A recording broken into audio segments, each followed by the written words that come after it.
Aesthetic life style. അപ്പോൾ ഇന്ന് നമ്മൾ വന്നിരിക്കുന്നത് LBS പാരാമെഡിക്കൽ എലൈഡ് കോഴ്സസിൻ്റെ ഒരു അപ്ഡേറ്റ് പറയാൻ വേണ്ടിയിട്ടാണ്. LBS സെൻറ്റർ വെബ്സൈറ്റിൽ കയറി നോക്കിക്കഴിഞ്ഞാൽ നിങ്ങൾക്ക് പുതിയൊരു അപ്ഡേറ്റ് കാണാൻ വേണ്ടി സാധിക്കുന്നതാണ്.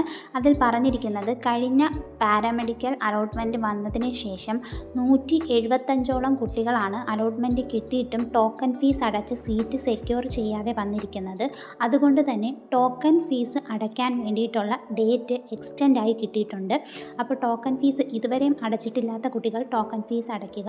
അത് നിങ്ങൾക്കിപ്പോൾ ഇഷ്ടപ്പെട്ട സബ്ജക്റ്റ് ആയാലും ഇഷ്ടപ്പെടാത്ത സബ്ജക്റ്റ് ആയാലും ശരി, ടോക്കൺ ഫീസ് അടച്ചാൽ മാത്രമേ അടുത്ത അലോട്ട്മെൻറ്റുകളിലേക്ക് പാർട്ടിസിപ്പേറ്റ് ചെയ്യാൻ സാധിക്കുകയുള്ളൂ. അതുകൊണ്ട് എല്ലാ കുട്ടികളും ടോക്കൺ ഫീസ് അടയ്ക്കുക.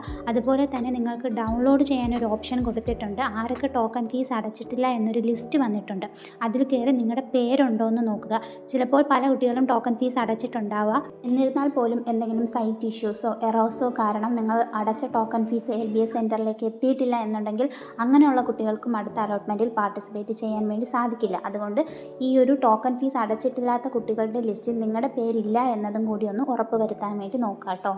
നവംബർ 3-ാം തീയതി വരെയാണ് നിങ്ങൾക്ക് ടോക്കൺ ഫീസ് അടയ്ക്കാനുള്ള ലാസ്റ്റ് ഡേറ്റ്. അതിന് മുന്നോടിയായിട്ട് ടോക്കൺ ഫീസ് അടയ്ക്കുക. ഇതിലുള്ള എല്ലാ കുട്ടികളും ടോക്കൺ ഫീസ് അടച്ച് സീറ്റ് സെക്യൂർ ചെയ്തില്ല എന്നുണ്ടെങ്കിൽ വാക്കൻസി വരുന്നതായിരിക്കും. അത് ബേസ് ചെയ്ത് മുന്നോട്ട് അലോട്ട്മെൻറ്റുകളും ഉണ്ടായിരിക്കുന്നതായിരിക്കും. അതിനെ ബേസ് ചെയ്തിട്ടുള്ള അപ്ഡേറ്റ്സ് നമ്മുടെ ചാനലിലൂടെ അറിയിക്കുന്നതായിരിക്കും. കറക്റ്റ് ടൈമിൽ അപ്ഡേറ്റ് അറിയുന്നതിന് വേണ്ടി നമ്മുടെ ചാനൽ ഒന്ന് സബ്സ്ക്രൈബ് ചെയ്യുക. അതുപോലെ തന്നെ നോട്ടിഫിക്കേഷനിൽ ഓൾ എന്ന ഓപ്ഷൻസ് കൂടി എനേബിൾ ചെയ്ത് വെക്കാൻ വേണ്ടി ശ്രദ്ധിക്കുക. അപ്പോൾ ഞാൻ പറഞ്ഞ കാര്യങ്ങൾ മനസ്സിലായിട്ടുണ്ടെങ്കിൽ ലൈക്ക് ചെയ്യുക, വീഡിയോ ഒന്ന് ഹൈപ്പ് ചെയ്യുക, നിങ്ങളുടെ ഫ്രണ്ട്സിലേക്കും അപ്ഡേഷൻസ് ഷെയർ ചെയ്ത് കൊടുക്കുക. നെക്സ്റ്റ് അപ്ഡേറ്റുമായിട്ട് നമുക്ക് ഉടനെ തന്നെ കാണാൻ ആഗ്രഹിക്കും. Okay, by.